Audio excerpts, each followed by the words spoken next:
Students.information.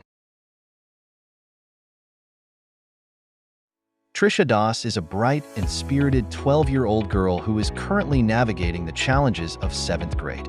Her journey through school is unique, marked by both her determination and the obstacles she faces due to her learning difficulties.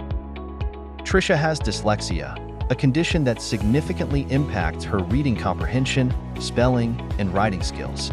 This means that while she is capable and eager to learn, she often finds it challenging to process written language in the same way her peers do.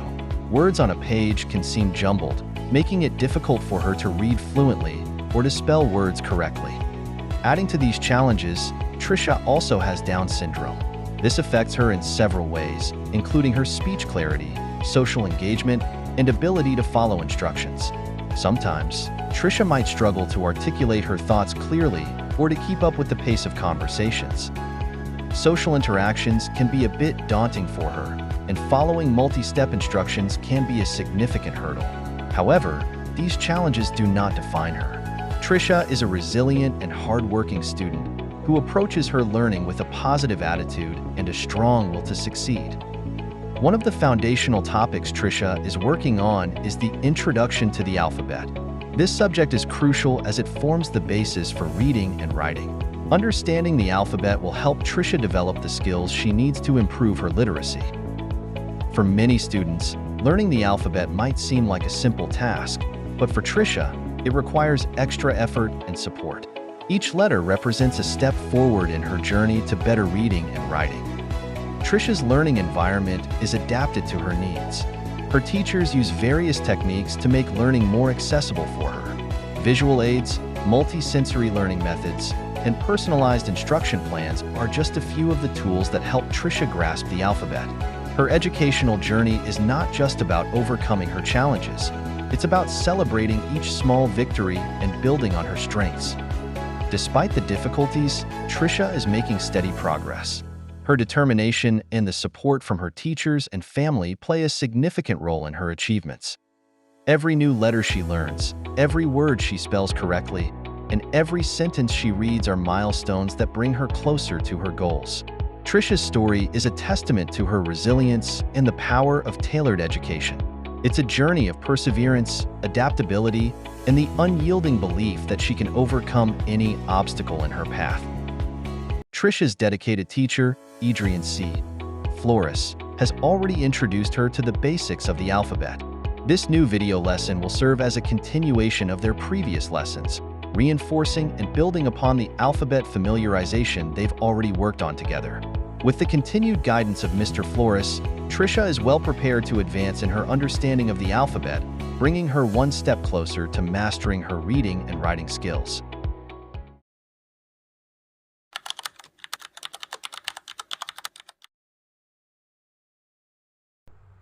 Okay, now Trisha, dahil familiar ka na sa lahat ng letters, alam mo na ang mga letra, ang gagawin naman natin dito sa mga flashcards na may lamang mga letra na from A to Z, ang gagawin ko dito ay isa-shuffle ko ang mga ito at hahanapin mo ito isa-isa. What I mean is, ang ibig kong sabihin, i-arrange mo ito sa kanilang tamang order from A to Z. And I'm going to give you 5 minutes to complete your task, Trisha. Okay, you may begin. Okay, take your time. Okay, Trisha, very good. Kung may mga letter kang o letter na gustong itanong kung ano ang susunod, you can ask me, Trisha.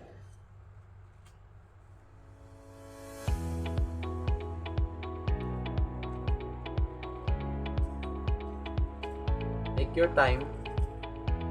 Let me know if you're done, Trisha.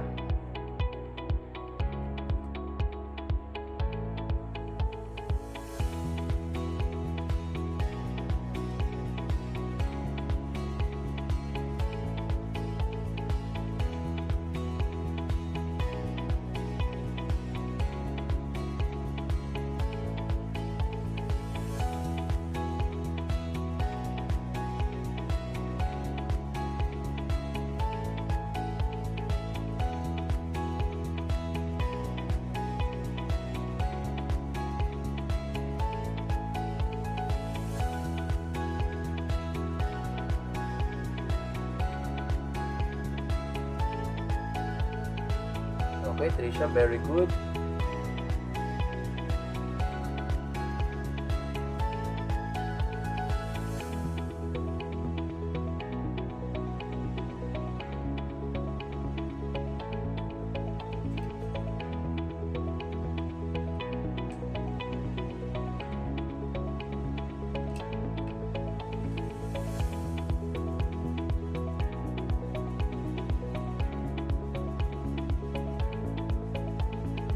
Okay, Trisha, take your time.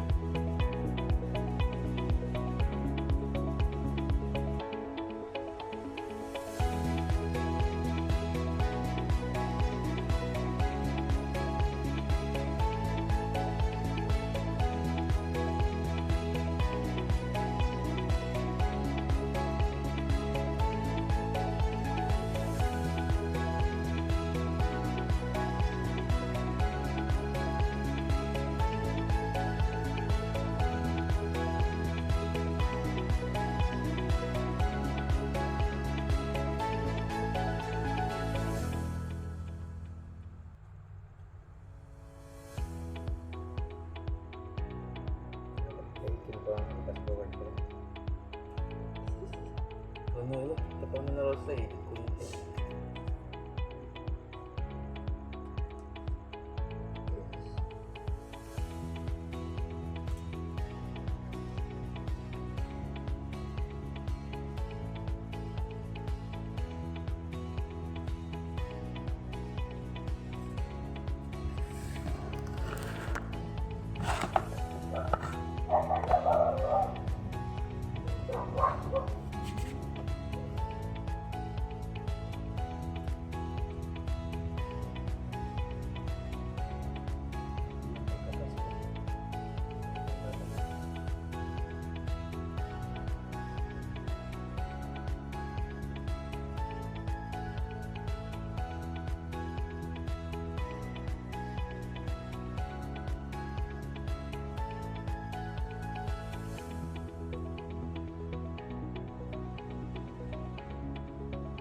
Parang tayo sa igawang tugsatan ng kulay santan.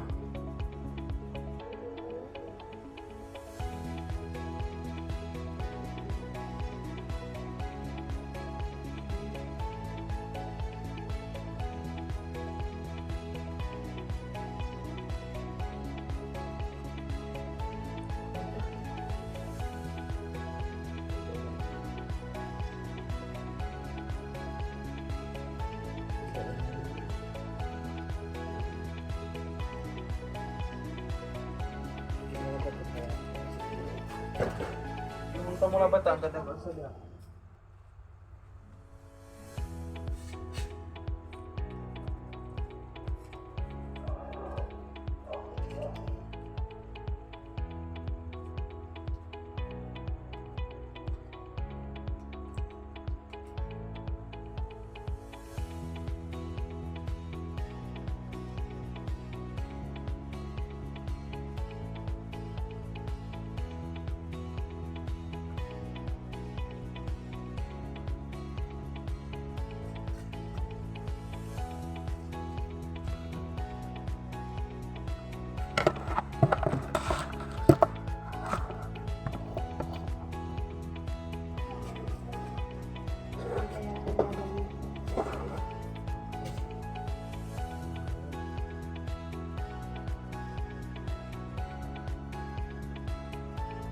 Okay, Trisha, very good. Let me check if kung ang mga letrang ito ay ayon sa pagkakasunod-sunod.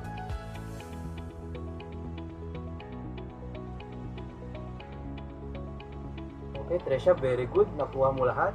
Dahil ngayon ay alam mo na ang tamang pagkakasunod-sunod ng mga letra, ang gagawin mo naman ay babanggitin mo ang mga letra at mag-iisip ka ng mga word na nag-uumpisa sa letra. Okay? Let us start. First, we have Okay? Banggitin mo muna. Halimbawa, A, ant. Okay? A. Ant. Next. B. Ball. Okay? C. Cat. Very good. D. Dog. E. Egg. F. Frog. G. Jar. Okay, next. H. Hand. I. Iron. G. Goat. Next letter, key. Key.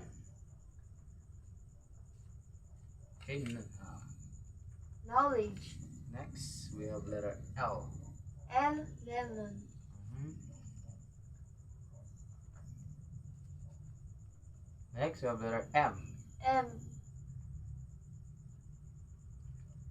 Okay? Kaya mo yan, mag-isip ka ng letter na nag-uumpisa sa letter M.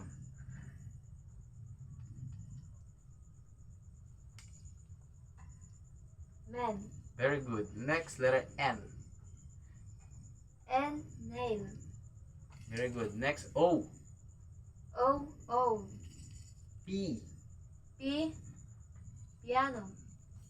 Q. Q. Quail. Quail.